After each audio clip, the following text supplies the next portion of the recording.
ಎಲ್ಲರಿಗೂ ನಮಸ್ಕಾರ. ನನ್ನ ಹೆಸರು ಛಾಯಾ ಅಂತ. ಒಂದು ಕಾಲೇಜಲ್ಲಿ ಕೆಮಿಸ್ಟ್ರಿ ಪ್ರೊಫೆಸರ್ ಆಗಿ ವರ್ಕ್ ಮಾಡ್ತಾ ಇದ್ದೀನಿ. ನನ್ನ ಇಂಟೆನ್ಷನ್ ಏನು ಈ ಚಾನೆಲ್ನ ಸ್ಟಾರ್ಟ್ ಮಾಡೋಕ್ಕೆ ಅಂದರೆ ಸಾಧ್ಯ ಆದಷ್ಟು ಕೆಮಿಸ್ಟ್ರಿ ರಿಲೇಟೆಡ್ ಟಾಪಿಕ್ನ ಸಿಂಪಲಾಗಿ ಕನ್ನಡದ ಹೇಳುವಂಥ ಪ್ರಯತ್ನ ಮಾಡ್ತಿದ್ದೀನಿ.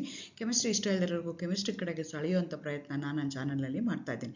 ಪರ್ಟಿಕ್ಯುಲರ್ಲಿ ಕನ್ನಡ ಮೀಡಿಯಂ ಹುಡುಗರಿಗೆ, ರೂರಲ್ ಹುಡುಗರಿಗೆ ಹೆಲ್ಪ್ ಆಗಲಿ ಅಂತ ಕೆಮಿಸ್ಟ್ರಿನ ಕನ್ನಡದ ಹೇಳುವಂಥ ಪ್ರಯತ್ನ ನಾನು ನನ್ನ ಚಾನಲಲ್ಲಿ ಮಾಡ್ತಾ ಇದ್ದೀನಿ. ನೀವೇನಾದರೂ ರಾಣಿ ಚೆನ್ನಮ್ಮ ಯೂನಿವರ್ಸಿಟಿನಲ್ಲಿ ಓದ್ತಾ ಇದ್ದೀರಾ, ಫಸ್ಟ್ BSc ಇದ್ದೀರಾ, ಕೆಮಿಸ್ಟ್ರಿನ one of the major subject ಆಗಿ ತೊಗೊಂಡಿದ್ದೀರಾ ಅಂತಂದರೆ ಅದರಲ್ಲಿ ಒಟ್ಟು 4 ಯೂನಿಟ್ ಬರುತ್ತೆ ನಿಮಗೆ. ಮೊದಲನೇದು ಅಟಾಮಿಕ್ ಸ್ಟ್ರಕ್ಚರ್ ಇದೆ ಯೂನಿಟ್ 1ಅಲ್ಲಿ. ಯೂನಿಟ್ 2ನಲ್ಲಿ ionic equilibrium and chemical energetics ಇದೆ. 3ನೇ ಯೂನಿಟಲ್ಲಿ fundamental concepts in organic chemistry ಇದೆ. ಅದೇ ಥರ 4ನೇ ಯೂನಿಟಲ್ಲಿ ಸ್ಟೀರಿಯೋ ಕೆಮಿಸ್ಟ್ರಿ ಮತ್ತು ಕ್ರೊಮಟೋಗ್ರಫಿ ಇದೆ. ಸೊ ಈಗ ಯೂನಿಟ್ 3 ವೀಡಿಯೋಸ್ ನಾನು ಅಪ್ಲೋಡ್ ಮಾಡ್ತಾ ಇದ್ದೀನಿ. ಆಲ್ರೆಡಿ ಯೂನಿಟ್ 1 ಅಟಾಮಿಕ್ ಸ್ಟ್ರಕ್ಚರ್ದು ಮತ್ತು ಯೂನಿಟ್ 4 ಏನಿದೆಯಲ್ಲ completely along with their question and answers asked in the previous year question paper, ಅದನ್ನೆಲ್ಲ ನಿಮ್ಮ ಸಿಲೆಬಸ್ ಪ್ರಕಾರ ಏನಿದೆ, ಕ್ವಶನ್ ಪೇಪರ್ ಪ್ರಕಾರ ಏನಿದೆ, ಪ್ರೀವಿಯಸ್ ಕ್ವಶನ್ ಪೇಪರಲ್ಲಿ ಯಾವ್ಯಾವ ಥರ ಕೇಳಿದ್ರು ನೀವು ಯಾವ ಥರ ಬರೀಬೇಕು ಆನ್ಸರ್ಸು ಎಲ್ಲನೂ ಇನ್ ಡೀಟೇಲ್ ಆಗಿ ಎಕ್ಸ್ಪ್ಲೈನ್ ಮಾಡಿದ್ದೀನಿ. ಯೂನಿಟ್ 2ದು ನಾನು ಒಂದು ಯೂನಿಟ್ ಅದೇನು ಕೆಮಿಕಲ್ ಎನರ್ಜೆಟಿಕ್ಸ್ ಆಗಿಲ್ಲ, ಅಯಾನಿಕ್ ಈಕ್ವಿಲಿಬ್ರಿಯಂ ಕಂಪ್ಲೀಟ್ಲಿ ಅಪ್ಲೋಡ್ ಮಾಡಿದ್ದೀನಿ. ಈಗ ನಾನು fundamental concepts in organic chemistry ಅದನ್ನು ಅಪ್ಲೋಡ್ ಮಾಡ್ತಾ ಇದ್ದೀನಿ. ಆ ಸೀರೀಸಲ್ಲಿ ನಾವು ಇವತ್ತು ಅಪ್ಲೋಡ್ ಮಾಡ್ತಾ ಇರೋವಂಥದ್ದು 5ನೇ ವಿಡಿಯೋ. ನೀವು ನನ್ನ ಚಾನೆಲ್ಗೆ ಹೋಗಿ ಸಬ್ಸ್ಕ್ರೈಬ್ ಮಾಡಿಕೊಂಡು ಪ್ಲೇ ಲಿಸ್ಟ್ಗೆ ಹೋಗಬೇಕಾಗತ್ತೆ. ಪ್ಲೇ ಲಿಸ್ಟಲ್ಲಿ ನೀವು ಹೋಗಿ ಏನಂತ ಸರ್ಚ್ ಮಾಡಬೇಕು ಅಂತಂದರೆ RCU SEP BSc chemistry first sem ಅಂತ ಕೊಟ್ಟರೆ ಇದುವರೆಗೂ ನಾನು ಅಪ್ಲೋಡ್ ಮಾಡಿರೋ ಎಲ್ಲ ವಿಡಿಯೋಗಳು ನಿಮಗೆ ಒಂದೇ ಕಡೆಗೆ ಸಿಗ್ತಾ ಹೋಗುತ್ತೆ, ಹುಡ್ಕೋಕ್ಕೆ ಈಸಿ ಆಗುತ್ತೆ. ಅಥವಾ ನಿಮಗೆ ಅದು ಆಗಲ್ಲ ಅಂತಂದರೆ ನಾನು ಛಾಯಾ ಅಂತ ಕೊಟ್ಬಿಟ್ಟು ಅದರದ್ದು ಮುಂದಿನ ಟಾಪಿಕ್ ಬರೆದ್ರೆ ನನ್ನದು ವಿಡಿಯೋಸ್ ನಿಮ್ಗೆ ಆಲ್ರೆಡಿ ಸಿಗ್ತಾ ಹೋಗುತ್ತೆ. ಸೊ ಇವತ್ತಿನ ವಿಡಿಯೋದಲ್ಲಿ ನಾನು ರಿಯಾಕ್ಟಿವ್ ಇಂಟರ್ಮೀಡಿಯೇಟ್ಸಲ್ಲಿ ನಿಮಗೆ ಗೊತ್ತಿದೆ reactive intermediates are obtained by the cleavage, bond cleavage, covalent bond ಇದೆ. Either it can be cleaved homolytical or it may be cleaved heterolytically. ಅದು ಕ್ಲೀವ್ ಆದಾಗ ನಿಮ್ಗೆ ಏನಾಗುತ್ತೆ ಅಂದರೆ ಇಂಟರ್ಮೀಡಿಯೇಟ್ಸ್ ಬರುತ್ತೆ. ಅದರಲ್ಲಿ ಒನ್ ಆಫ್ ದಿ ಇಂಟರ್ಮೀಡಿಯೇಟ್ಸ್ ಏನಂತ ಕರಿತೀವಿ, ಫ್ರೀ ರ್ಯಾಡಿಕಲ್ಸ್ ಅಂತೀವಿ, which are obtained by the homolytic cleavage. ಆ ಫ್ರೀ ರ್ಯಾಡಿಕಲ್ ಜನರೇಟ್ ಮಾಡೋದು ಹೇಗೆ, ಅದರ ಸ್ಟ್ರಕ್ಚರ್ ಏನಿದೆ, ಅದನ್ನು ಯಾವ ಥರ ಕ್ಲಾಸಿಫೈ ಮಾಡ್ತೀವಿ, ಅದರ ಸ್ಟೆಬಿಲಿಟಿ ಏನು, ಅದನ್ನೆಲ್ಲ ಇವತ್ತಿನ ವಿಡಿಯೋದಲ್ಲಿ ನಾನು ಎಕ್ಸ್ಪ್ಲೈನ್ ಮಾಡೋಣ ಅಂತ ಅಂದ್ಕೊಳ್ತಾ ಇದ್ದೀನಿ. ಅಗೇನ್ ವೆಲ್ಕಮ್ ಟು ಛಾಯಾ. ನನ್ನ ಚಾನೆಲ್ನ ಸಬ್ಸ್ಕ್ರೈಬ್ ಮಾಡಿ, ಶೇರ್ ಮಾಡಿ, ಸಪೋರ್ಟ್ ಮಾಡಿ. ವೆಲ್ಕಮ್ ಟು ಛಾಯಾ. ನನ್ನ ಚಾನೆಲ್ನ ಸಬ್ಸ್ಕ್ರೈಬ್ ಮಾಡಿ, ಶೇರ್ ಮಾಡಿ. ನಾನು ಮುಂಚೆನೇ ಹೇಳ್ದಂಗೆ ಈ ಕಾರ್ಬನ್ ಫ್ರೀ ರ್ಯಾಡಿಕಲ್ಸ್ ಏನಿದೆಯಲ್ಲ, we are going to consider them as an intermediates. They are the highly reactive intermediates. They are going to have an odd electron. They do not carry any charge. Therefore, we are going to call them as a neutral species. They do not have the octet arrangement complete ಆಗಿ arrange ಆಗಿರಲ್ಲ, but they are going to have an odd electron without any charge. Odd electron neutral species ಅಂಥದಕ್ಕೆ ನಾವು carbon free radicals ಅಂತ ಹೇಳ್ತೀವಿ. ಒಂದು dot ಇಟ್ಬಿಟ್ಟು ಅದನ್ನು ನಾವು ಮೆನ್ವಿ. They do not carry any charge. They are neutral in nature. They have an unpaired electron, have a tendency to pair up. Why they are highly reactive? Because they are going to have only one electron shortage in order to have an octet arrangement. Therefore, in order to pair up, in order to become an octet, in order to become stable, they are going to share their electron, unpaired electron. Therefore, they usually immediately they are going to undergo chemical reaction. Either they react with themselves or with other substances. ಕೆಲವೊಂದ್ಸಲ ತಮ್ಮಷ್ಟಕ್ಕೆ ತಾವೇ ಮಾಡಿಕೊಂಡು end ಆಗ್ಬೋದು, ಇಲ್ಲಾಂದರೆ ಬೇರೆಯವ್ರ ಜೊತೆಗೆ combine ಆಗ್ಬೋದು. How they are going to be obtained, how they have been generated? They can be generated by homolytic fission. ನಾವು ಒಂದು ಕೋವಲೆಂಟ್ನ ಬಾಂಡ್ ಅಂತ ತೊಗೊಂಡ್ರೆ ಕೋವಲೆಂಟ್ ಬಾಂಡ್ನ ನಾನು ಎರಡು ಥರ ಕ್ಲೀವ್ ಮಾಡ್ಬೋದು. ಒಂದು ಹೋಮೋಲಿಟಿಕಲಿ ಕ್ಲೀವ್ ಮಾಡ್ಬೋದು, ಇನ್ನೊಂದು ಹೆಟ್ರೋಲಿಟಿಕಲಿ ಕ್ಲೀವ್ ಮಾಡ್ಬೋದು. ಹೋಮೋಲಿಟಿಕಲಿ ಕ್ಲೀವ್ ಮಾಡ್ತಾ ಇದ್ದರೆ ಅಂಥದಕ್ಕೆ ನಾವೇನಂತ ಕರಿತೀವಿ, ಹೋಮೋಲಿಟಿಕ್ ಕ್ಲೀವೇಜ್ ಅಂತ ಕರಿತೀವಿ, ಹೋಮೋಲಿಟಿಕ್ ಫ್ಯೂಷನ್ ಅಂತ ಕರಿತೀವಿ. Usually homolytic cleavage will takes place in presence of UV light or heat, thermal conditions ಅಥವಾ ಫೋಟೋಕೆಮಿಕಲ್ ಕಂಡೀಷನ್ಸಲ್ಲಿ ರಿಯಾಕ್ಷನ್ಸ್ ಆಗುತ್ತೆ. ಆವಾಗ ನಿಮಗೆ ಏನು ಬರುತ್ತಲ್ಲ, ಆಡ್ ಎಲೆಕ್ಟ್ರಾನ್ ಸ್ಪೀಷೀಸ್ ಬರುತ್ತಲ್ಲ, they are highly reactive, their life span is very short. ಹಾಗಾಗಿ ಅಂಥದನ್ನು ನಾವು ರಿಯಾಕ್ಟಿವ್ ಇಂಟರ್ಮೀಡಿಯೇಟ್ಸ್ ಅಂತ ಹೇಳ್ತೀವಿ. ಫಾರ್ ಎಕ್ಸಾಂಪಲ್ ತೊಗೊಳೋದಾದರೆ ಕ್ಲೋರಿನ್ ತೊಗೊಂಡಿದ್ದೀನಿ. Chlorine in presence of HNu UV light ಏನಾಗುತ್ತೆ ಅಂದರೆ ಕ್ಲೋರಿನ್ ಫ್ರೀ ರ್ಯಾಡಿಕಲ್ಸ್ ಜನರೇಟ್ ಆಗುತ್ತೆ. ಅಗೇನ್ ಮೀಥೇನ್ ಜೊತೆಗೆ ಕ್ಲೋರಿನ್ ಫ್ರೀ ರ್ಯಾಡಿಕಲ್ ಜೊತೆಗೆ ರಿಯಾಕ್ಟ್ ಆದಾಗ ನಿಮಗೆ ಮೀಥೈಲ್ ಫ್ರೀ ರ್ಯಾಡಿಕಲ್ ಬರ್ತಾ ಹೋಗುತ್ತೆ. ಸೊ ಈ ರಿಯಾಕ್ಷನ್ನ ನೀವು ಇದು addition substitution reaction of methane with chlorine ಅದನ್ನು ಯೂಶಲಿ ನೀವು ಲೋಯರ್ ಕ್ಲಾಸ್ಗಳಿಂದ ಓದಿರ್ತೀರ. ಆ ರಿಯಾಕ್ಷನ್ ಇಲ್ಲಿ ಬರುತ್ತೆ. ಆ ರಿಯಾಕ್ಷನ್ನು ನಿಮ್ಗೆ ಏನಾಗುತ್ತೆ ಅಂದರೆ ಫ್ರೀ ರ್ಯಾಡಿಕಲ್ ಮೆಕ್ಯಾನಿಸಮ್ ಪ್ರಕಾರ ಆಗುತ್ತೆ. ಇಲ್ಲೇನಾಗುತ್ತೆ, first step free radical generation ಈ ರೀತಿ ಆಗುತ್ತೆ. ಫ್ರೀ ರ್ಯಾಡಿಕಲ್ ಜನ್ರೇಷನ್ ಆಗಬೇಕು ಅಂದರೆ ನಿಮಗೆ ಹೀಟ್ ಬೇಕು, ಥರ್ಮಾಲಿಸಿಸ್ ಆಗಬೇಕು, ಇಲ್ಲಾಂದರೆ UV ಲೈಟ್ ಬೇಕು ಅಂತ ಹೇಳ್ತೀವಿ. ಓಕೆ, ಈಗ ಜನರೇಟ್ ಆಗಿದೆ. How they can be stabilise? They are similar to that of the carbocation. Carbocation also electron deficient species. These are also electron deficient species, whereas the carbocation will going to have a shortage of 2 electron, whereas the free radical they are going to have a shortage of 1 electron. ಹಾಗಾಗಿ ಅಲ್ಲಿ ಕಾರ್ಬೋಕೇಟಿಯನ್ ಯಾವ ರೀತಿ stabilise ಆಗುತ್ತಲ್ಲ ಅದೇ ರೀತಿಯೇ free ರ್ಯಾಡಿಕಲ್ನು stabilise ಆಗುತ್ತೆ. So ನಿಮಗೆ ಗೊತ್ತಿದೆ ಫ್ರೀ ರ್ಯಾಡಿಕಲ್ಸ್ ಹೇಗೆ ಸ್ಟೆಬಿಲೈಸ್ ಆಗುತ್ತೆ ಅಂದರೆ, ಸ್ಯಾಚುರೇಟೆಡ್ ಮಾಲಿಕ್ಯೂಲ್ ಆಗಿತ್ತು ಅಂತಂದರೆ ಇಂಡಕ್ಟಿವ್ ಎಫೆಕ್ಟು, ಹೈಪರ್ ಕಾಂಜುಗೇಟಿವ್ ಎಫೆಕ್ಟಿಂದ ಅದನ್ನ ಸ್ಟೆಬಿಲಿಟಿನ ಎಕ್ಸ್ಪ್ಲೈನ್ ಮಾಡ್ಬೋದು. ಕಾಂಜುಗೇಷನ್ ಇತ್ತು ಅಂತಂದರೆ ಆವಾಗ ನಾನು ರೆಸನೆನ್ಸ್ ತೊಗೊಂಡು ನಾನು ಎಕ್ಸ್ಪ್ಲೈನ್ ಮಾಡಬೇಕಾಗತ್ತೆ.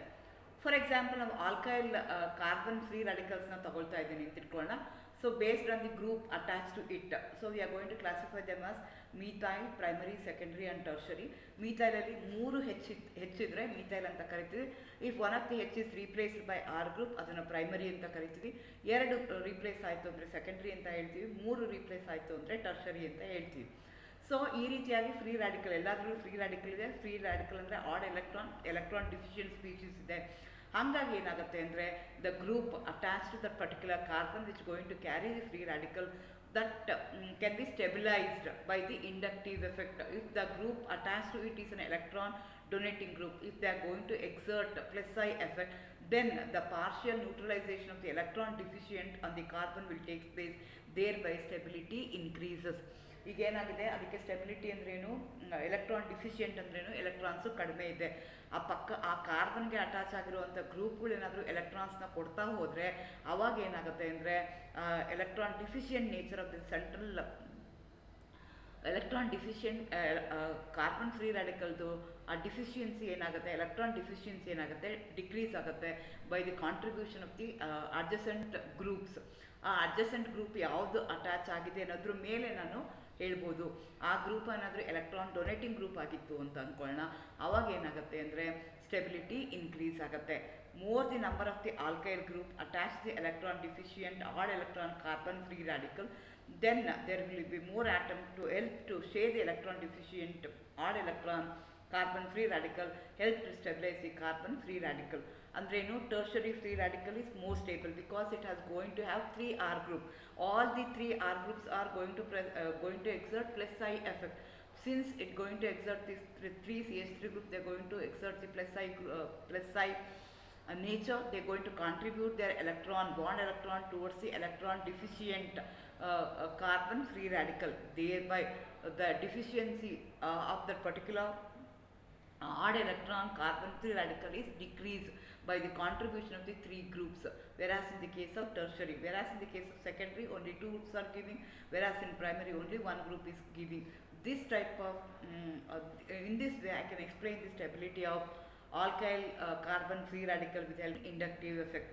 Similarly, if there is an electron withdrawing group attached to carbon which is going to carry the electron deficient odd electron or electron free radical ಇತ್ತು ಅಂತ ಇಟ್ಕೊಳ್ಳೋಣ, ಆ ಕಾರ್ಬನ್ಗೆ ಕಾರ್ಬನ್ ಫ್ರೀ ರ್ಯಾಡಿಕಲ್ ಪಕ್ಕದಲ್ಲಿರೋದಂದರೆ ಎಲೆಕ್ಟ್ರಾನ್ ವಿಡ್ರಾಯಿಂಗ್ ಗ್ರೂಪ್ ಇತ್ತು ಅಂದರೆ it going to make less stable, it going to make more strain, it going to make more electron deficient by pulling the electron ಕೊಡ್ತಾ ಇದೆ ಅಂತಂದರೆ ಎಲೆಕ್ಟ್ರಾನ್ ಡಿಫಿಷಿಯನ್ಸಿ ಏನಾಗುತ್ತೆ, decrease ಆಗುತ್ತೆ. ಎಲೆಕ್ಟ್ರಾನ್ನ full ಮಾಡ್ತಾ ಇದೆ ಅಂದರೆ ಎಲೆಕ್ಟ್ರಾನ್ ಡಿಫಿಷಿಯನ್ಸಿ ಇನ್ಕ್ರೀಸ್ ಆಗುತ್ತೆ.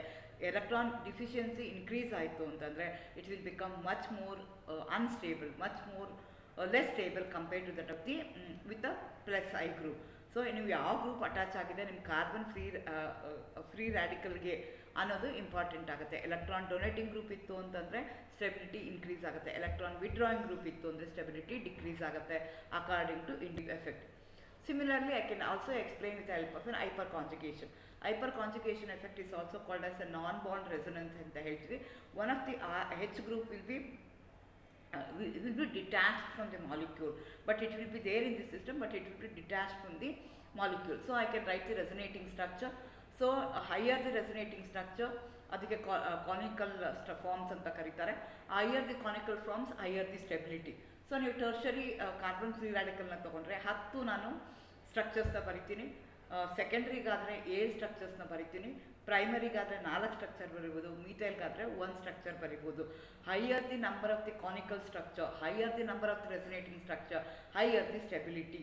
ಹಾಗಾಗಿ ಏನಾಗುತ್ತೆ, tertiary carbocation is more stable because I can write 10 different structure. So your molecule will keep on moving from one structure to another structure. It's going to take a longer time, therefore it's going to be more stable. Larger the number of the conical forms can be written for the tertiary carbon free radical compared to those of primary or secondary or tertiary.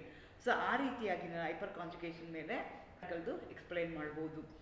Similarly, if it is present in an unsaturated molecule, if it is present in a conjugated system, then I am going to take the help of resonance.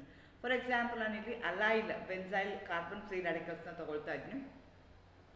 Allyl ಅಂತಂದ್ರೇನು, ಒಂದು single bond ಒಂದು double bond ಇದ್ದರೆ ಅಂಥದಕ್ಕೆ ನಾವೇನಂತ ಕರಿತೀವಿ, allyl free radical ಅಂತ ಕರಿತೀವಿ. Benzyl ಅಂತಂದರೆ benzene ರಿಂಗಿಗೆ CH2 ಇರೋದಕ್ಕೆ ಅದ್ರ ಮೇಲೆ ಆ ಕಾರ್ಬನ್ ಮೇಲೆ ಫ್ರೀ ರಾಡಿಕಲ್ ಇದ್ದರೆ, ಆ ಕಾರ್ಬನ್ ಇಸ್ ಫ್ರೀ ರಾಡಿಕಲ್ ಆದರೆ ಅದಕ್ಕೆ ನಾವು ಬೆನ್ಸೈಲ್ ಕಾರ್ಬನ್ ಫ್ರೀ ರಾಡಿಕಲ್ ಅಂತ ಕರಿತೀವಿ. ಈ ಎರಡೂ ಯಾವುದರಲ್ಲಿ ಸ್ಟೆಬಿಲೈಸ್ ಆಗುತ್ತೆ ಅಂದರೆ due to resonance, because there will be a single bond and a double bond. So there will be a migration of electron. ಈ ಡಬಲ್ ಬಾಂಡ್ ಇರುವಂಥದ್ದು ನೋಡಿ, ಫಸ್ಟ್ ಇದರಲ್ಲಿ ಏನು ಮಾಡಿದ್ದೀನಿ ನಾನು, ಅಲೈಲ್ನ ತೊಗೊಂಡಿದ್ದೀನಿ. ಆ ಡಬಲ್ ಬಾಂಡ್ ಇರುವಂಥ ಕಾರ್ಬನ್ ಮೊದಲನೇ ಬಿಟ್ವೀನ್ ಕಾರ್ಬನ್ ನಂಬರ್ 1 and 2 ಇರುವಂಥದ್ದು, ಆ bond electrons will be migrated to next carbon. ಅವಾಗ ಏನಾಗುತ್ತೆ, other will become the electron deficient. ಇಲ್ಲಿ ಏನಾಗುತ್ತೆ, ಎರಡು ರೆಸನೇಟಿಂಗ್ ಸ್ಟ್ರಕ್ಚರ್ ನನಗೆ ಬರುತ್ತೆ. ಅದೇ ರೀತಿ ಅಲೈಲ್ ಈ ಕಾರ್ಬೊಕೇಟಯಾನ್ ತಗೊಂಡ್ರೆ that also going to have a large number of ions, thereby there will be a migration of delocalized pi electron from one atom to another atom. So ಈ ರೀತಿಯಾಗಿ ಫ್ರೀ ರಾಡಿಕಲ್ ಏನಾಗುತ್ತೆ, ಅದು electron deficient ಆಗಿರುತ್ತೆ and odd electron species ಇರುತ್ತೆ. Therefore they easily undergo reaction. So ಅದನ್ನು stable ಆಗಬೇಕು, it has to stay for a longer time. ಅಂದರೆ that stability can be due to inductive effect or due to the hyperconjugative effect or due to resonance. ಏನಾದರೂ electron donating group ಇತ್ತು ಅಂದರೆ stability increase ಆಗುತ್ತೆ as per the inductive effect. If there is a conjugation ಇತ್ತು ಅಂದರೆ there will be a delocalisation of pi electron. ಅದೇ ಥರ hyperconjugative effect is a no bond effect. ಅಲ್ಲೇನಾಗುತ್ತೆ, higher the number of the resonating structure, higher the canonical structure, higher the stability. ಆ basis ಮೇಲೆ ನಾನು ಸ್ಟೆಬಿನ explain ಮಾಡ್ಬೋದು. Thank you, all the best.